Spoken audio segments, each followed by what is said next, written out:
Criar um hábito do zero é muito difícil, não só porque ele é difícil, não porque você não consegue, não porque você tem capacidade, mas também porque você começa um hábito, todo hábito ele começa te machucando muito, te dando porrada, sabe? E é normal no início de um hábito ele ser assim. Você começa desconfortável, ele continua desconfortável e segue desconfortável. A gente pode até pensar que por alguns dias ele não vai melhorar, mas ele melhora. Só que quando você começa um hábito novo, ele começa a te machucar, não existe recompensa imediata, não tem nada de bom te trazendo. Esse é tudo o começo de um hábito. Passa 5, 3 dias, a pessoa já desiste. A maioria das pessoas desistem nesse momento.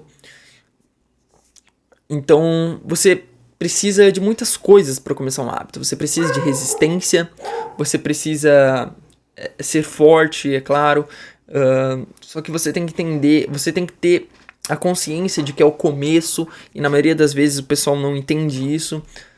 E o erro que realmente quase todo mundo comete é você começar grande demais. Começar grande demais é um dos maiores erros, tá? E eu vou explicar o porquê.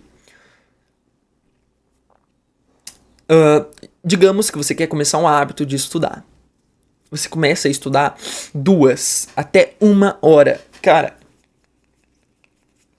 é um tempo grande, tá? É um tempo grande. Eu sei que é um tempo grande porque eu já estudei até pro Enem para medicina. Quem estuda em alta performance para o Enem para medicina sabe que no mínimo, cara, o mínimo é 4 horas de estudo. E eu demorei para chegar nesse time. Eu lembro que eu cheguei a estudar 8 horas, 6 horas por dia. Mas teve a época ali que, na maioria das vezes, eu estudava 2 horas, 3 horas. E eu sabia que o mínimo era 4 horas. No entanto, eu também sabia que eu precisava criar um hábito antes. Para mim foi fácil chegar na 1 hora de estudo. No entanto, eu sei que muitas pessoas não conseguem nem chegar nos 30 minutos de estudo. O que realmente... Porque não dá pra pegar muita coisa. É muito raso os 30 minutos.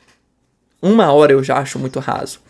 Mas mesmo assim, a gente precisa criar um hábito.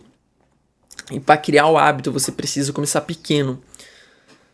Então, para você começar, além de começar pequeno, você precisa tentar achar um nível mais baixo desse hábito.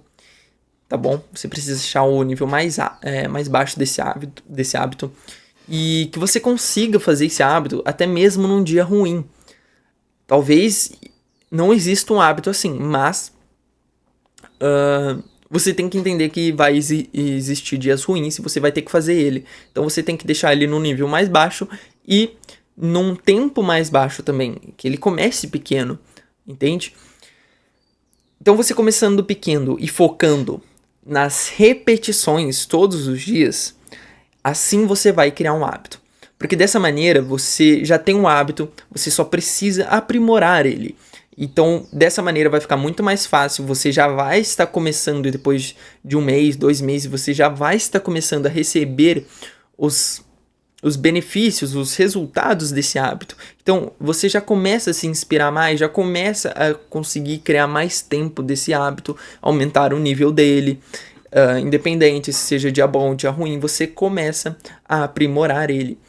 Então, é isso que você vai fazer, tá bom? Nos primeiros dias, o desconforto é claro, o desconforto vai continuar, vai se repetir, mas isso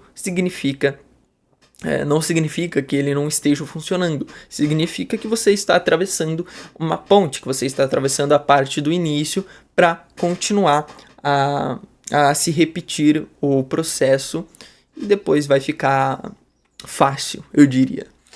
Tá bom? Então, esse é um vídeo bem curto hoje, pessoal. Então, se você quer criar um hábito do zero, lembre-se sempre disso. Começa pequeno, repete todos os dias e depois você aprimora, tá? Depois que criar um hábito, você aprimora. Certo, pessoal? Muito obrigado por ter assistido esse vídeo. Até o próximo. Lembrando, meu nome é Antônio Júnior, para quem não me conhece. Tenho 20 anos, sou um jovem em construção, tentando ajudar outros jovens a pensar melhor, exatamente. Esse é o intuito, essa é a missão do canal. E esse canal ele não é só para vocês, mas também é um lembrete constante para mim mesmo que de tudo que eu ando aprendendo e ensinando para os outros. E é ótimo esse canal porque eu posso revisar as coisas que eu falo, posso refazer os vídeos de uma maneira muito melhor ou até mesmo corrigir algumas coisas que eu falei errado nos vídeos. Então, basicamente é isso, tá? Muito obrigado por ter assistido até aqui e até o próximo vídeo.